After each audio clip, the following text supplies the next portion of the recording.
what we're doing is we're working on heel, and we're working on teaching the dog that it needs to come to heel, and it doesn't matter if I'm 6 feet away, 60 feet away.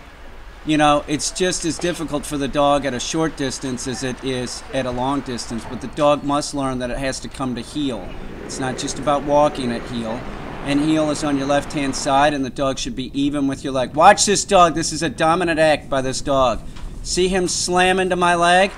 I tell him what I think after this, too, because it's bullshit. But, you know, it's repetitious. It's over and over again. If you notice the dog's tail is wagging, the dog likes to work.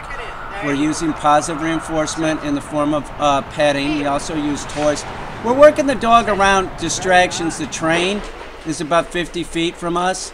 And there's also like people walking around. Here's a woman with a dog on a flexi lead. But the dog stays compliant. The dog needs to learn to be, you know, compliant around distractions. And this dog does. Notice how the dog looks up at me. It's always looking at me for direction. Well, there it's looking away. But you understand? It's looking. That's what we want. This is a dog that's under a year old. It's a very, very young dog, and the dog is doing great.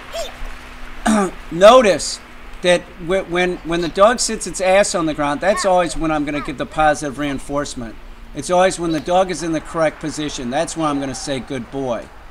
It's very important that you realize that if your timing is off, your dog's going to be confused. Here's more distractions. Here's police from the funeral today. And, you know, it sounds like a growl to the dog, but we keep working and work the dog through this.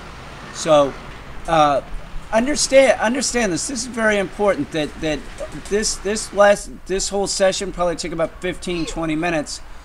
And we want to quit on a high note. Do you know what I'm saying? We want the dog to still be wanting to do more. Leave the dog, you know, wanting to do more. Like, don't do retrieves for a half an hour or 45 minutes and get the dog bored. You got to keep the dog, you know, its energy level up, and you really have to, like, monitor the dog. If the dog starts getting bored, you might use your voice and encourage the dog with your voice, and that's what I do with this dog. I can amp this dog up real quick by just saying, good boy. It's a very dominant, excitable type of dog, and he's fucking awesome. I love this kind of dog.